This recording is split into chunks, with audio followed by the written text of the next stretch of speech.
Hi, welcome to valuationpodcast.com, a podcast and video series about all things related to business and valuation. My name is Melissa Gragg, and I'm a financial mediator and business valuation expert in St. Louis, Missouri. I'm speaking today with Mark Howley. He is one of our favorite guests. He's a business owner, former business owner, sold his business, consultant, and podcaster. And today we're going to speak about something that's a little bit, random, but it's basically the unexpected cost of not planning your exit. So welcome, Mark. How are you doing today? Good morning. Good morning.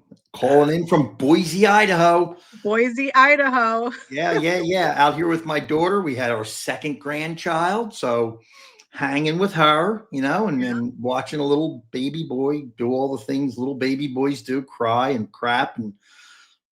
And the dogs are going crazy. So I get the dogs out here. So anyway, my wife abandoned me. She's back in Seattle. So I'm out here holding the fort. So anyway.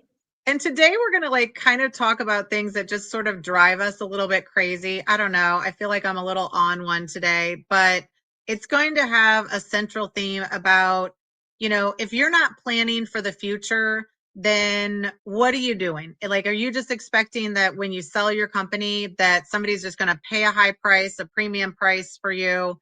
And the fact of the matter is, how do you actually become a company that people are going to pay a premium price for?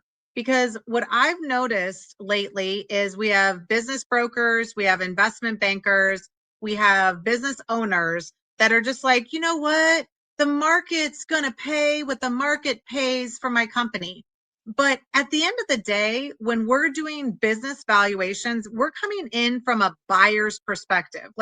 I'm looking under the rocks, right? I'm looking in the closets. I'm wondering where your skeletons are at because they're going to ding you on the price for that. At the end of the day, it's about cash flow and risk that the cash flow is going to continue. And so in your experience, how are companies becoming premium companies?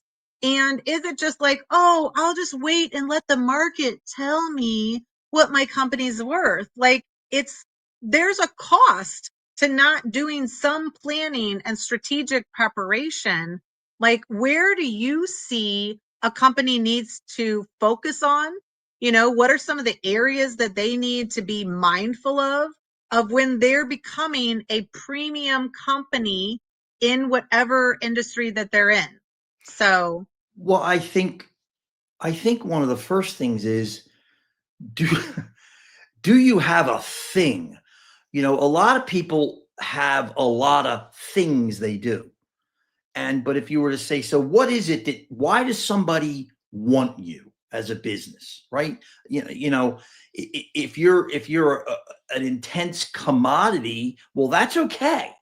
But what's the commodity that you do? And, defining yourself. I think, in our world, just so you know, we sold these coffee bags, right? That's what we did. Okay. Now, and on the back of them, some people see there's a little belly button. You squeeze it, you smell the coffee.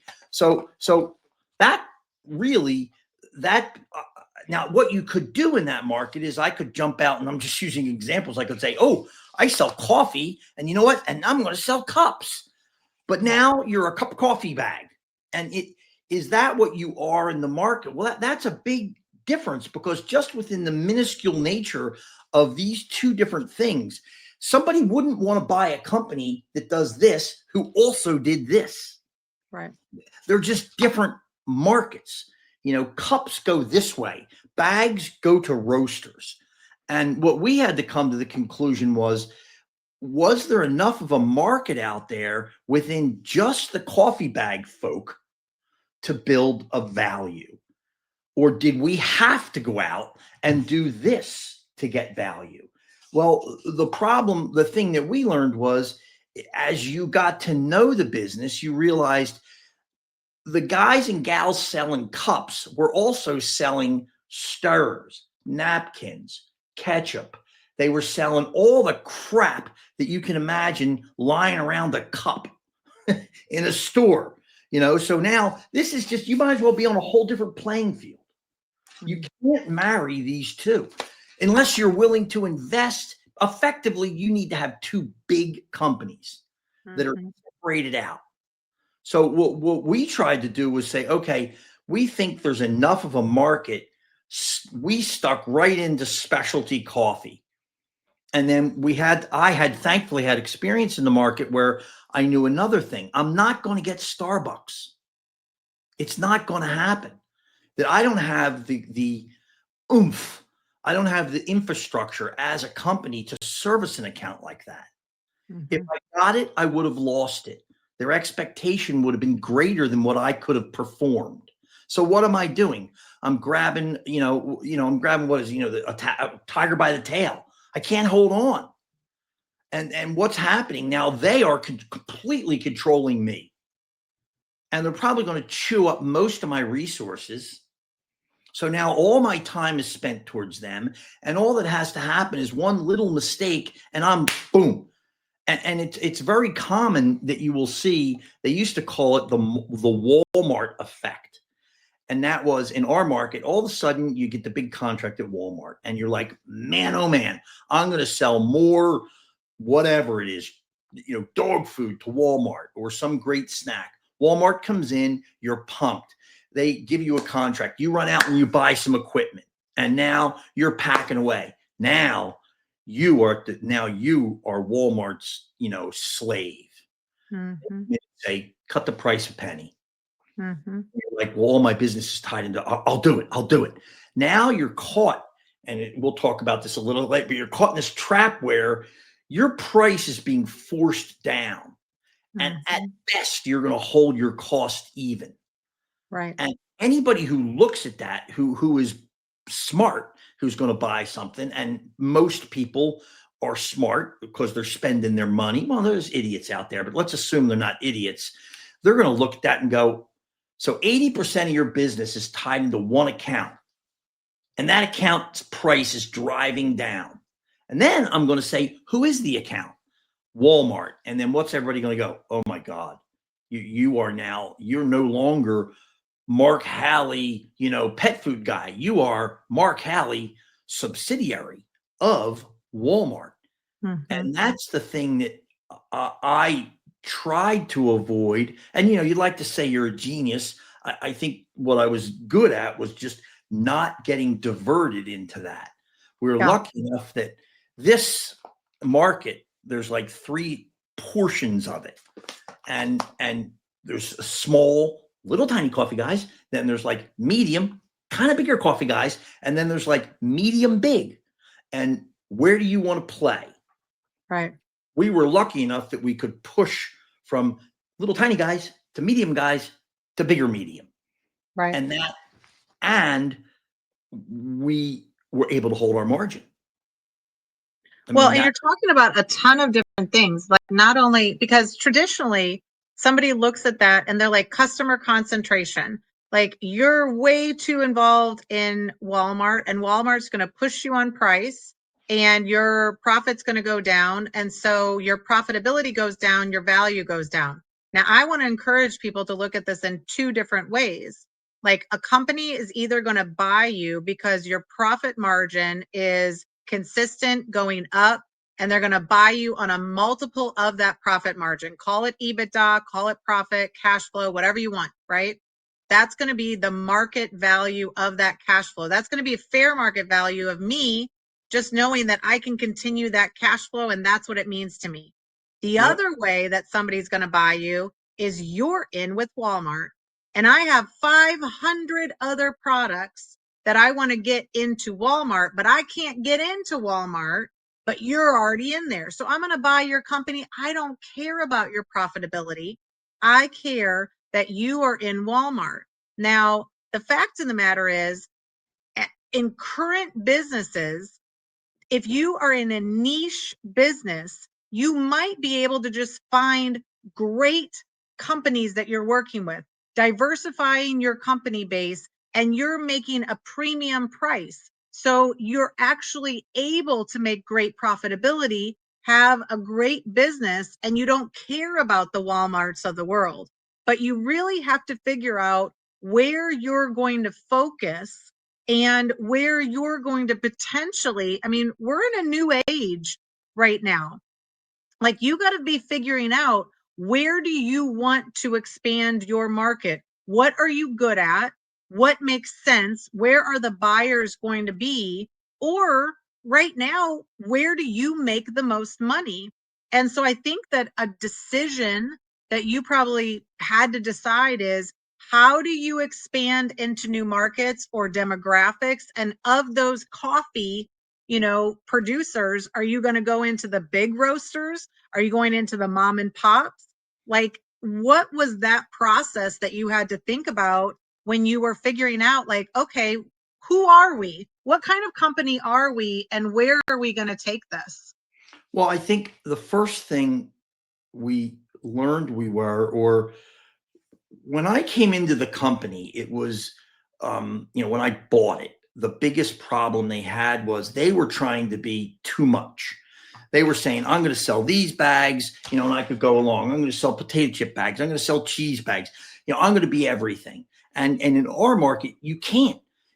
Each little niche is dominated by certain people. Packaging is, you would think, oh, it's just packaging. No, no, no, no, no. If you sell potato chip bags and you're a coffee guy and you come into the potato chip world, the potato chip guys are going to kick your ass. They're just going to beat your ass coming and going. So we had figured out that we had that little belly button on the back of the bag, but we had a patent, but there was like 4 others legally done. So what we realized was we could sell stock, what we call stock bags. And that was this bag, but no print, nothing on it. Just silver, green, gold, blue, 12 ounce, 16 ounce, 5 pound, and you could buy them. Just stick whatever you want. The problem was that the size of the business could only get so big because we were selling to all these little tiny guys all over, which was great because we got great prices. We had this wildly diverse population, a huge number of clients, but none of them, $1,000 here, $2,000 there, $5,000 here. Maybe one guy gets on a contract, $100,000 a year, but still you just can't turn it enough. So we started saying, well, what do we do? Oh, do we run out and try and sell potato chip bags? Well, the previous investor guys who owned it were trying to do that. And I realized that's a fucking mess. You're not going to get there. So we just said, focus here. And what can we do next? We can do, it so happens that if you, and anybody would know this, this is not rocket science. If you could we found people in Taiwan who could custom print, not China, for me, not China, Taiwan, who could custom print these bags and make like 25,000 of them. Okay. While the American people wanted to make 200,000. So we were like, so we could buy these for 25,000. Now you're selling to a small guy. He only has to buy 25,000 of them. That's a lot less. Somebody might say, you can get 100,000 of them and you're going to get it for a dime. I'm going to charge 13 cents. But 100,000 times a dime is a lot more than 25,000. There's just less cash that they have to give you to get 25,000 of them. And most small businesses, it's all about cash. They don't have the money to put 100,000 bags on their shop floor. They just don't have the money. Right. So what we hit on that, and that was, wow. So now we could move up to the next group. Now we could get the folks that now might be the hot shot in a metro area. Mm-hmm. And then the next concept was, we're going to go to the major metro areas, and our goal is to find the cool coffee dude, right? Like, who's the guy who is like Mr. Hip, or the girl who's Mrs. Hip? She knows all the stuff about Costa Rica, Nicaragua. She's been down there. She's got pictures of people, and he has created this image. And there's one, I remember there was probably 12 of them that we said, we're going to find that we're going to make that guy like us or gal. Now, mind you, in order to make them like you, value you, and then buy, it might take 2 years because they already have somebody buying this thing. Right. So you have to get in there and create some value for them. What value do I bring them? The value I bring them is that I'm selling bags to about 1,500 small coffee roasters. So how do I pull that information and say, hey, dude, we're selling these things to all these tiny people around you. Well, maybe in time, if we just stick around and let you know we're here and be slowly introducing to you other things that we see around the market, now you've built value. And then somebody comes along and says, oh, I'm buying this. The other vendor screws up. And that'll happen. And you're around and you're not a jerk and you have roughly the same product. And the guy goes, crap, we got to call Mark and his company. He's dealing with all those other little tiny guys. He probably ran into this problem. So what I'm getting at is then you've created some value on the next tier up. Now when you're going to the trade shows, you're now able to say, oh, you're in Salt Lake City. I work with, Joe's Coffee in Salt Lake City. And somebody goes, oh, really? You work with Joe? Right. Because now you've gotten into the next layer of value.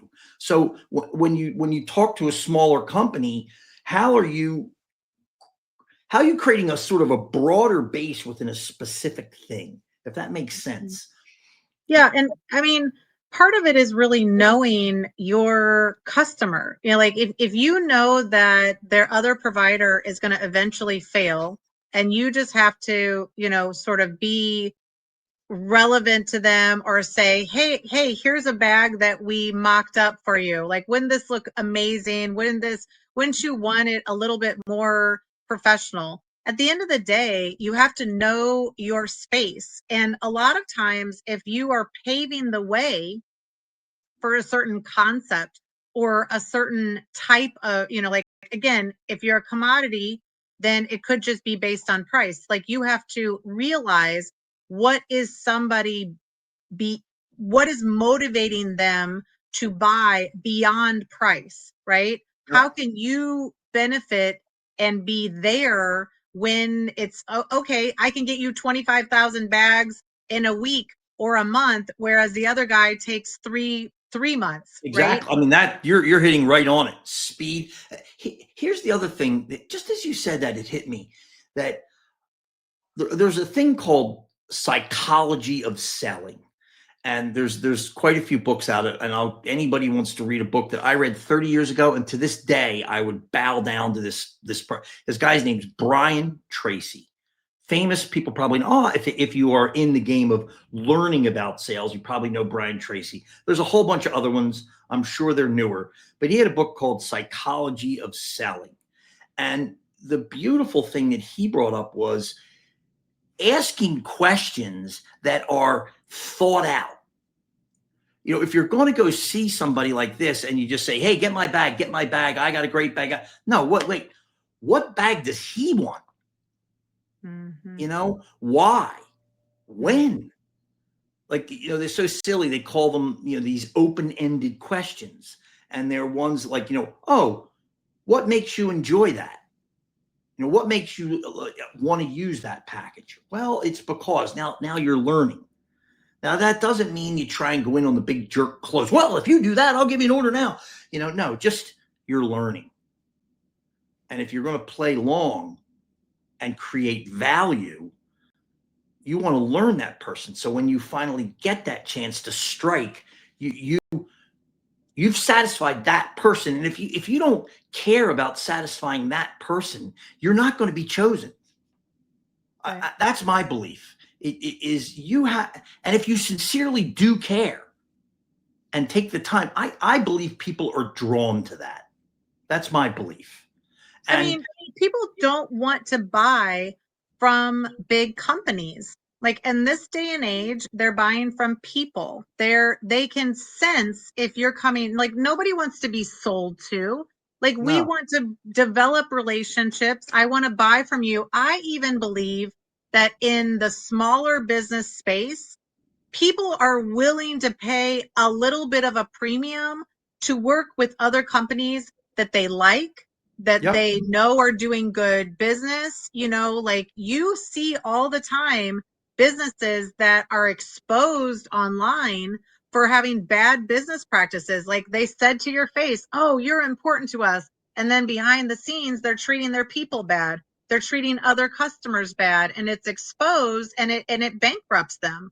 You know, so Yeah. in this day and age, that transparency of like, hey, listen, I know you have a provider. I'm just here if you need anything. You Yep. know, just give me a chance if you want to. If not, hey, maybe we'll go to lunch. Maybe I'll invite you to some golf. Maybe we'll, you know, grab a coffee or something like that. But at the end of the day, people are now, especially in that space. Like if you're in the big box providers, okay, that's a different ball game. That's But just a for the whole different. majority, If you're big enough, I don't think our conversations flow towards a Fortune 500 company. You know, in correct, my opinion, the thing that you're fighting in many instances, something that's floating this direction is who's your competition? Let's say it might be Amazon. Okay, we Amazon has a fantastic business model, right? I can go on. So that may be your competition. If it is, that's going to make things harder. You know, if you're selling something that can just be snap, snap, snap, snap. But most people, in my experience, in my market, they do. What are you selling? I'm a small business. I have enough technical resources to help you. And what I can promise you is if you call me, you will talk to somebody. You will get help. hmm, Now that separates me from Amazon, right, you know, because you can't get that on that. You can return it quickly to them, but you know, a lot of people are like, oh, you know, this will happen in a lot of when you're buying overseas and you are just buying at a cheaper price. They'll say, "I'll fix it," and your answer is, "Well, why did it go wrong in the first time?" So, like hmm, with Amazon, they'll rapidly return it. But if you're buying right, something that has some technicality to it, well, you know, something. The question might be, well, you screwed it up the first two times. Why? hmm, Now, if you're selling something that may be a little bit more of a commodity, you can answer why. Oh, the machine didn't make this little thing right, and I can fix it next time. Oh, the black came out wrong. Oh, that's because the person who was printing it put the wrong black ink in. We'll make sure that that person watches it next time. And we'll write a little report that says next time we run it, we'll fix the black ink.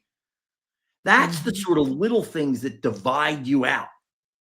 And when yeah, you're small, you you have to capitalize on something. You're small. Be what you are. You're small. You're yeah, not big. yeah, Don't try to sell big when you're small. You just, you know, these people are like, oh, I have, you know, they try and act like I service IBM. Well, a smaller client's like, I don't care. right. Well, and what you're talking about, because again, a niche business, you don't need to have everybody buying from you. You need to have a handful, a bunch, 100, 200, how many ever good customers. And at some point, this is about research. It's about you understanding the market so well that you know what buyers are looking for. You've researched it because you live it, right? And that's because you're going very niche in this place, but you're also kind of going through this market research and strategies and trying to figure out how do you solve that. If Amazon is your biggest your competitor, right, or any competitor, you need to know why you are different. What is your distinguishing factor? You know, and how do you figure it out? Like, are there some ways that you can get that market research, that you can talk to your current customers That's a about big one. what That's a huge is one. benefit? Yeah, Yeah, talk to your own customers. Why you buy from me? You know, I'm just curious. You know, And another one I always said to people who bought from me is, "Thank you so much for buying from me. What am I doing wrong?" Mm, I mean, I'm so thankful for all the compliments. And if it so happens to be, oh, your customer service group doesn't respond quick enough, I'm not on a witch hunt here. I say right, I'm not. I'm not like going to hang up the phone and scream at Joe or Susie. That's not my goal. My goal is all I want to do is be better. right. And most people who are buying from you will be candid.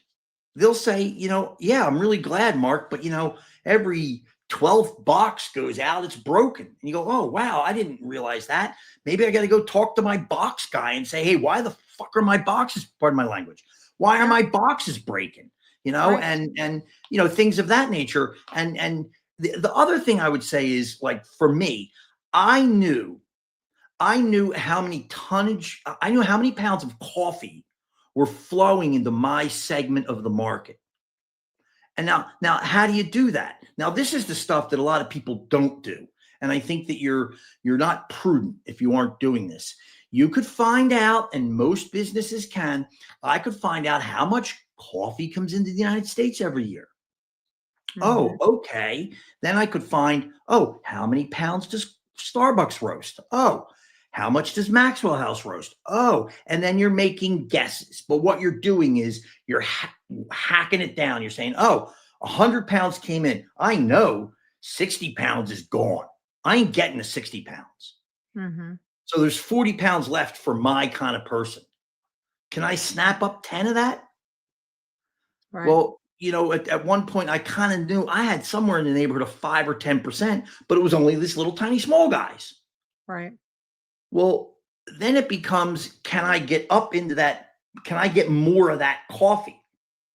And it did happen with us that we eventually got to the point where we thought we're starting to get a really big chunk of coffee, like a lot. Then we started to think, who else could buy our bags that might be outside of coffee? Now, oh, we're going to go over to fancy pet food. Well, if you go over to fancy pet food, there's fancy pet food bag guys there. And we were able to gain traction there. We were able to Mhm. get traction. But what we learned was we had to go to stay at that little small level. The higher you went up in the market, the quicker the bigger guys jumped on it. Mm, Because mhm, that, mhm. especially pet food market, was growing and bigger. Like you said, bigger companies were buying smaller ones just to get into that crowd. So we might have a client for like 2 years and we're like, yeah, it's doing a couple $100,000 a year. Check it out. Then all of a sudden, oh, they got bought by Ralston Purina. Right. And then all the buying went over to Ralston Purina and we're like, oh shit, it's gone. And so we started saying, okay, we'll take those, but be well aware that they're probably going to be 2 or 3 year hits. Mhm. So we started to have to just maybe don't get the volume we wanted. Well, that wasn't enough. Maybe you wanted more. So then we started saying, okay, so if you're the rich person or the kind of the hip person going to a coffee shop and buying specialty coffee, what else do you buy? Like if you went to the pet store, what would you buy? Well, you probably go to the cool pet food shop. Mhm.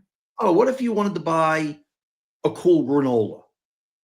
You probably go to Right. like the hip place where they sell omega-3. I don't know what the hell it is, but it's not the supermarket. So what we were just trying to find is go this way across all little cool buying avenues. None of them was as successful as coffee, but Yeah. we were able to grow incrementally and get a half decent margin. But what Well, I and there's some consistency with that though, because the people who love coffee love certain types of unique coffees. The people that love their animals love certain unique type, like you're yeah, again getting people that would pay a premium. They're not as pressed for, because some of this that we're going to talk about is that financial cash management, right? It's yep, understanding where the money's coming from. And from a valuation standpoint, if you want to increase value, you either increase your revenue, so you go and find more lines of work to go sell from. You decrease your cost, which is not easy with tariffs and other things happening. no, And no, it's not even that simple. But like, even in my space, I started to notice that all the valuation experts would charge 10, 15, $20,000 retainers to do some work. So I was like, you know what? I could be like the strategic person that comes in and is like, hey, for 5 grand, for 7 grand, for 10 grand, let's just do a quick and dirty analysis. Like, you just need the numbers. You don't need that fancy report. Like, Yeah. Oh, I yeah. knew what my customers wanted enough so that I could go in and kind of circumvent everybody else. But how are like, you can't always just double your prices, because that's a great No. way to increase revenue, right? What are some other things when you're looking at it and we right now, online marketing, if you're not online, if you're not out there on socials, if you're not on YouTube, if you're not creating content, like, nobody's going to be aware of you, right? Everybody's going to the internet. So that's one way. But where are you seeing from a cash management position? Like, if I'm saturated in a certain market and I'm doing my research to enter into other markets, I might have to cut my prices to enter into those markets. Yeah. Or what else do I need to focus on? Right? Well, we realized this is really crazy. We realized, first off, let me say one thing about you and other people who would do what you do. There's certain big companies, they almost won't work with somebody unless they charge a shitload of money. Yep. I have a brother of mine who people would pay him. He's MBA from Penn. He had done stuff similar to what you did, a turnarounds type stuff. He would tell me what they would pay, and I'd be like, you have to be kidding me. That is absolutely absurd.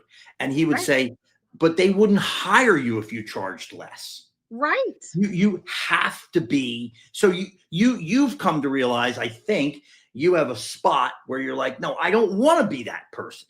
And Right. probably because you can't be, in some way or another. He did have other people that he could draw on, and he so happens to be the one that I used when I was preparing my business to sell, as to get Mm-hmm. it ready, because I wanted to look a little fancy. But he didn't charge me anything, so I got the benefit of. Well, he did. No, I shouldn't say that. I did compensate him, Well, but and not. part of that was from our experience in helping companies negotiate to sell, right?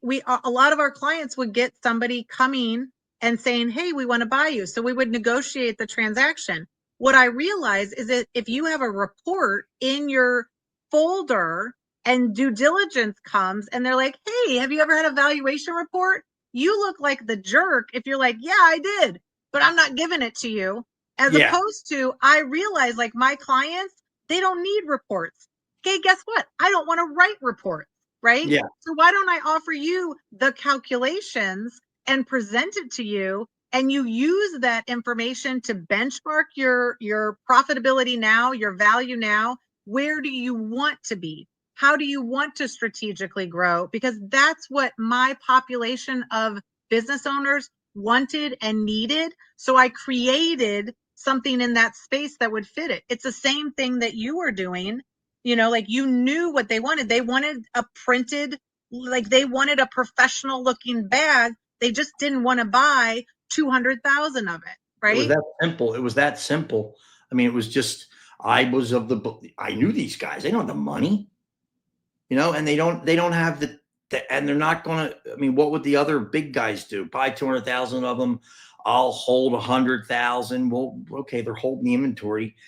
You've committed to 200,000 bags. Because let me tell you what, if you don't need the 200,000 at some point or another, they're going to say, we still got 100,000 on the floor here. And you know what? It's day 60 and we're shipping them Mm-hmm. and we're billing you.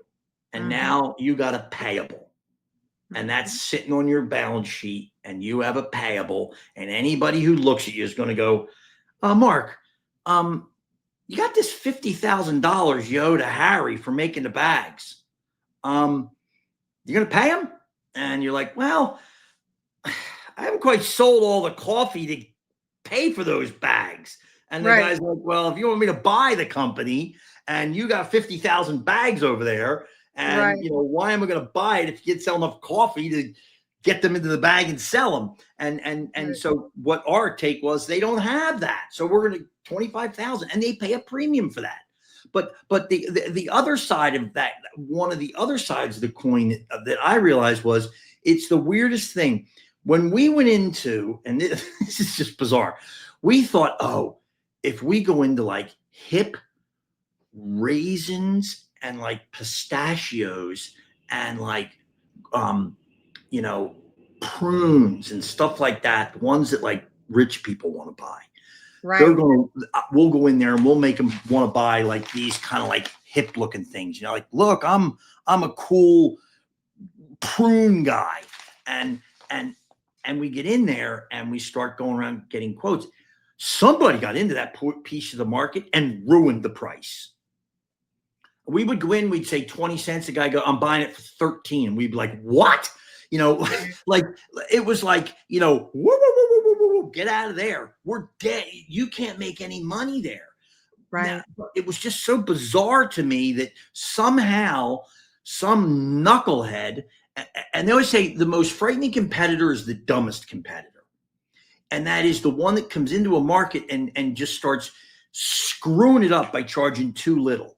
And if you run into that, you got to get away, Mm-hmm. because somehow, hopefully, if you're stuck in that, well, then you're in a spiral I can't figure out.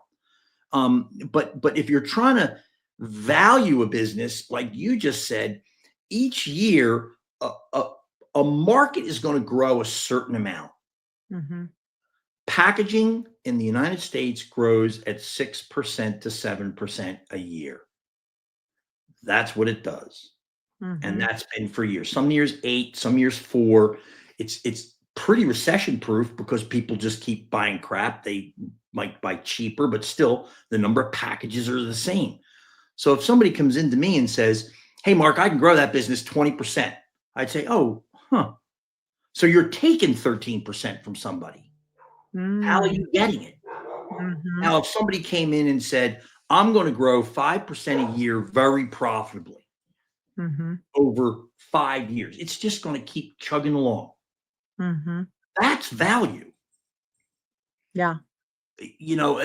Now that may not be value for the person who's trying to buy the fanciest software out in the world, who wants to grow like that.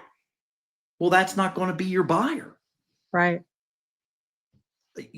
So I think it gets back to what you're saying is what are you selling? What are you doing that might have some value to somebody? Well, and I think that as you kind of, from a cash management standpoint, or anything, we've spent a lot of time in strategic markets and in the divorce market. And, it means building websites. It means, building new products. It means changing. Okay, I had a great CV and report for this space, but now I got to have a different template over here. What measures can you put in place that essentially help you be financially healthy while you're in that growth mode? Because either you're going to be, and quite frankly, when you're in growth mode, you're going to be working a lot more, right? Because Yeah. I almost call it like the 80-20 rule. Like you're going to be spending 80% of your time in what is functionally working for you, what is putting food on the table, what's Yeah. making your customers happy. And then that other 20%, you're going to be growth mind. Like, okay, where in 5 years, where's everything going to be? Like, we believe mediation is the wave of the future. But right now, we got to be educating people and growing it. And the reality is, it's not even 80-20. It's more like 100% of your time is spent on your current business and another 50% of your time. So you're Yeah. working 150%, right? Yeah. The time spent on growth is at night when you're lying in your bed and your brain's just running, Right. and because what you're doing, I mean, at first, look, if you're a smaller business, the first thing you want to do is make money. Yeah. And that has to be all your energy. At the beginning, I got to pay my bills. I got to get here. I got to get this. I got to get that. That is the survival mechanism in a smaller business. Then there comes a point, hopefully, where you go, oh, so this can make $200 a month. But why am I not able to make more? And I think rather than get to that, I think what you were talking about is what are the things you can put in place to know your creating some value. Well, when when you go out to somebody wants to buy you, there's certain things they look at in balance sheets and P&Ls, the monthly statement, that are ratios Mm-hmm. they look at. And you know, I'm sure you know, like, what's your receivables versus your payables, Right. you know, and how does that look over, you know, if I go back a year, how does your, you know, if in our instance, you're carrying inventory, so you have so much money coming in, right? Okay, that's this month, I'm going to get $100 in. Oh, I happen to owe $90 out. Huh. So that means I'm only got a $10 swing there, right? But then I have to buy a bunch of inventory every 3 months. Right. So now, oh, so in 3 months, an obligation for $150,000 of crap you're bringing in. How you gonna pay for that?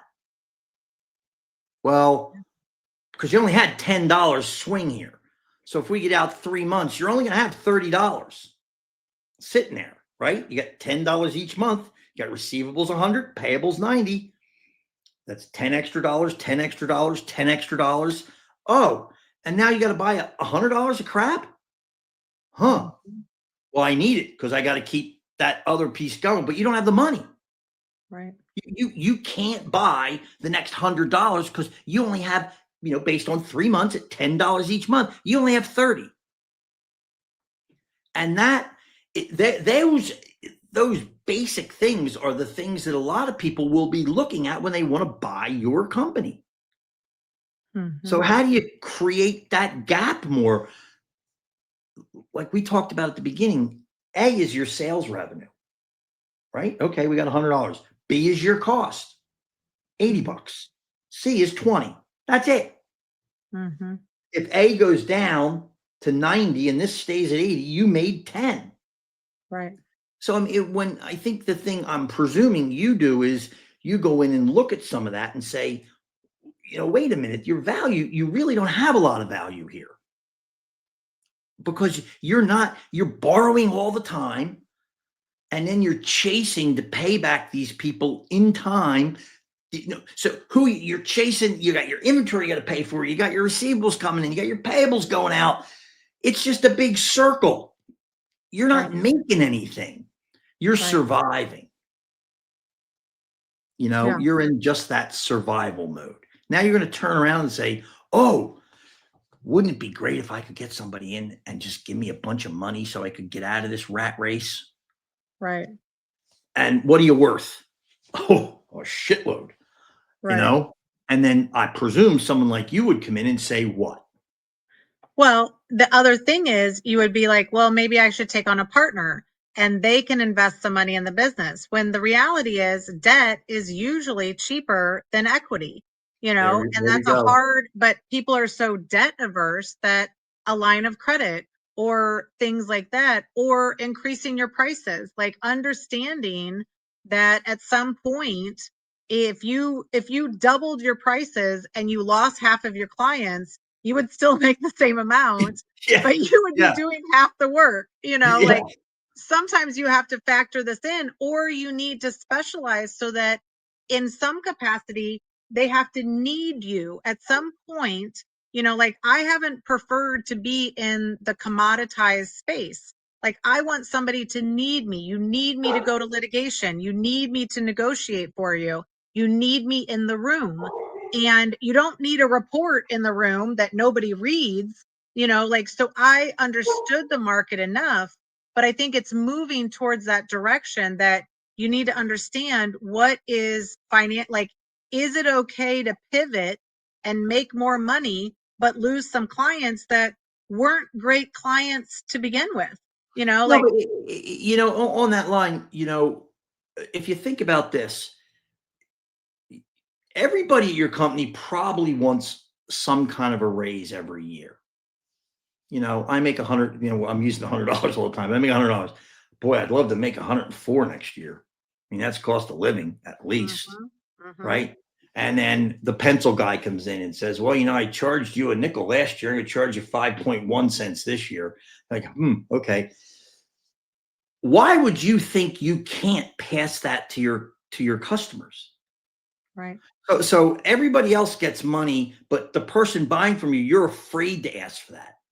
Right. But you, but you're willing to very willingly accept that Joe, because you want Joe, needs another $10 a year. But so if you have a business that can't move the price up at the rate of inflation, inflation went up 6%. Oh, I can only get 3. Okay, well, then you just lost. You didn't grow. So Right. how do you have a business? And that's a tough business to be in. And that's where some people are stuck there. Well, then what do you have to do? Well, you have to get the cost out somewhere else. Right. So you have to convince the buyer that, oh, I didn't have to bring my prices up. I came up with a better mousetrap. Mm-hmm. I could do it with 4 people rather than 7. Right. Oh, how? Well, I did ABC with the way I brought my orders in. You know what I'm saying? But how do you avoid that? Because I know for me, nobody ever came into my office and said, "Hey, Mark, can I take a pay cut next year? Because I really care about the company." Right. Nobody, Right. you know. And usually, if you have good people and you want to keep them, you probably have to pay them more than the cost of living. Well, and I think it's just about not being stagnant in your industry. Like we identified that financial advisors love to utilize our services to look better to their clients, right? Yep. Like they bring in and they have all these high net worth clients that have no idea what the business value is, and they look amazing to their clients. Like once we identified that, we were like, oh, well, we could just work for other financial advisors. We could work for companies that have no problem paying $7,000 to $10,000 in a heartbeat because they need the information. They need the specific information. Like they can guess at what their business is worth, but they want somebody to validate that understanding. That's And so critical. when we understood that, it means that we might move away from working with some of the smaller companies or the mom and pops and things like that couldn't afford it and didn't maybe need it as much. So, I mean, at all times, as the world changes, which is why I think you have to look at what's going to happen in 3 years. You're not using AI, you're probably going to be pushed out. You're not using social. You're not getting stuff out of your mind into video, into podcasts, into things like that. Like you are going to be left behind in general. So you have to kind of be questioning, hey, that worked for 5 years, but is it working right now? Having those conversations up front, because I think business owners really do think that they can negotiate for themselves. And a lot of times you're going to be really good at it until it goes bad. And once it goes bad, have you wrecked the relationship? Do they care? Like they're going to go buy somebody else, Or have you right? lost your credit? Have you lost your credibility? They're just like, yeah, Mark's a great guy, great businessman, but he just doesn't know. He doesn't know the financial aspects of his business. He just doesn't Right. know them. Right. And And do you want this to be your full-time job when you're trying to grow your business? Guess what happens? If you want to do both roles, you want to be your own broker, you want to be your own advisor, um, who's going to be managing the business? So now you've lost focus. And now during that 6-month process of due diligence, your business has declined. You don't think that they're going to press you on that on your trailing 12 months is now in a decline? Like you stay focused on the business and let somebody else handle some of the other pieces. But at the end of the day, Mark, I think that one of the things we've been talking about, a lot of things, of course, Mark's going to come back because we love him and we love to talk about these things. But at the end of the day, you have a couple things that you're also very passionate about. And one is your own podcast, yes, where it is. you also talk about business, you talk about recovery, Yep. and these are important things to you. Why don't we talk a little bit about how people could contact you, maybe be on your podcast or Love to your have it. show? Yeah. And I welcome being on anybody else's podcast that's on this. Really, for me, my show focuses on predominantly how people found their careers, and I'm always so fascinated by it because I found mine by the nature of who I was. And I think there's other people who find other careers. I think there's a lot of people that don't understand that's the professional life. And I think that's really great. Personally, I had to fight through recovery. And I think that adds a new layer of what you have to do. I got sober when I was 26. I spent my whole life that way. But I watched people ruin their lives repeatedly and constantly. And the other thing I like to talk about is, I have 5 children. I've been married for 35 years. Those 3 things together, that's a huge group of things to keep together. And I think everybody knock recovery out. It may be divorce. It may be, I don't know, overeating. It may be gambling. It may be some other thing that is this thing that you're struggling with inside. And I think those all play such a huge component in how we end up in our careers. And if you Yeah. talk to people, I'm sure if you and I sat and talked for an hour, there would be elements of your personal life that play a huge role in where you are today. Yeah. And I think people like to hear that because it Mhm. isn't all Instagram and happiness. There's a lot of hard shit going on out there. Right. And trying to keep all that together. That's, I think, what I am attempting to talk about in my show. Yeah. And that involves successful business people. It involves, people who have been through recovery. And some of it just involves people who just found a passion in some like crazy thing that, in my opinion, is crazy because it doesn't make any money. Right. They just Right. love doing it. Right. They don't want to hear about business valuation. Now, I think the future though is that your passion really can always be monetized, right? And so if you are passionate, you just got to figure out how to make money in it. Online is easy, creatives, all of this. But, like Mark said, he's got a great podcast. Reach out to him if you'd like for him to be on your podcast. Here's some of the ways that you can contact him. And again, this was our attempt to talk about the unexpected costs of not planning your exit. And of course, we went in a lot of directions. That's just Yeah, what yeah, yeah. happens. What would be any good to stay on one path? And let me. I don't know if we're at the end of this thing or not. I'd like to get you on my show.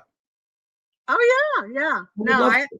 I I would have a really little love bit of to. a backstory. I don't talk about anything. I just Well, talk about nothing that it's up to you, but it's more of yeah, just an open. It's kind of maybe a little bit more like we started with, but to the yeah, extent that you want to share it. And then how did you end up finding where you are? Because I think this is off the subject, but I live with my 5 daughters now, and like my one daughter who's now working with autistic kids, and we're talking about it last night, and she says, it really hurts that this thing has been run by men for so long because there's so much empathy and compassion that wasn't brought through in the earlier stages of this world. And she goes, now it's being run by women. right. And when I talk to my daughters, there is this kind of I never realized this sort of a little bit of a like, it's not like, oh, hate the patriarchy, but it's a little bit like, we don't like this. Yeah, We don't think they'll say the world would have been a much better place if it was run by women. And I'll say, well, I don't know if I agree with that. I'm a guy, but there is a shift. And these girls are 32 to 22.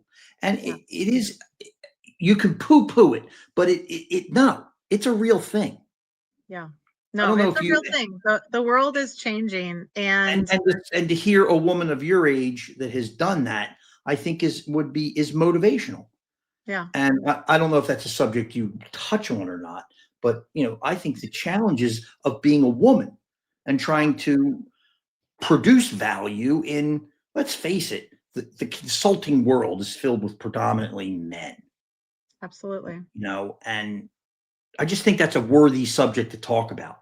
Yeah, Um, it's interesting because I'm part of a group of women who are creating a book, and it's kind of like the wealth transfer and how the wealth transfer, the great wealth transfer is really transferring to a lot of women-owned businesses and things like that.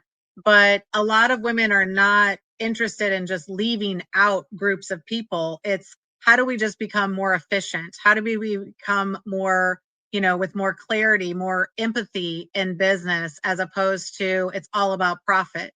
it's not all about profit anymore. It's about, doing something that you're passionate about, doing something like the journey. Like people talk about this, but like the journey is the joy, and it's all about creating that joy so that it continues to manifest How about abundance. this? If I Yeah. flew you to Seattle, would you come to my studio and do a podcast? Oh my gosh, absolutely. Yeah, Of because I have course. tons of miles, and I'm like, I would love. Would you do it in December? Sure. Why not? What the fuck? You know? I mean, what the fuck? It's fun. Just come on out. We sit around, we shoot the shit. I'd fly you out there. I'd put you in a Marriott Courtyard or something for a couple nights and fly There home. you go. Would you Of do it? course. Of course, Mark. Yeah, absolutely. That'd be I'd fun. We love could probably shoot like 3 podcasts while I'm there. to. Why not? Why not? One I a mean, day. maybe we could, while we're at it, we could do two. Just do Yeah. one for an hour and just stop and just take a break and do another one. Yeah. Yeah. I mean, the way we talk, we could probably create like 10 podcasts for I crying out know. loud. I know. Just keep. And then we wander into Catholicism. We could have a religious conversation. Take a shit on all that. We would solve all the world's problems. But anyway, All enough right. about that. I appreciate that. I'll follow up on that because I think that would be fun. No, I'm And gonna. I'm gonna. I mean, if you're serious, I will. I will set it up. yeah, Are you I think it'd serious? be fun. Sure, why not?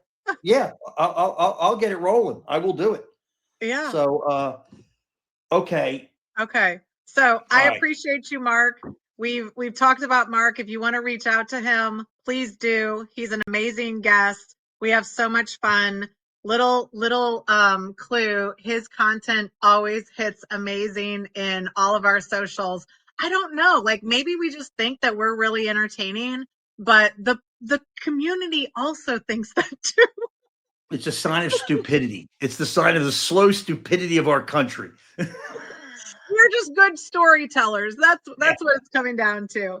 So If you want to, do you care to do this again? Because we could just throw a date yeah, out. yeah, Want to we're throw gonna it do it after? again. I'm gonna Yeah, shut after, down this recording and we're gonna plan another date and we're gonna talk about Seattle. So I yeah. appreciate you and we'll see you soon. Okay.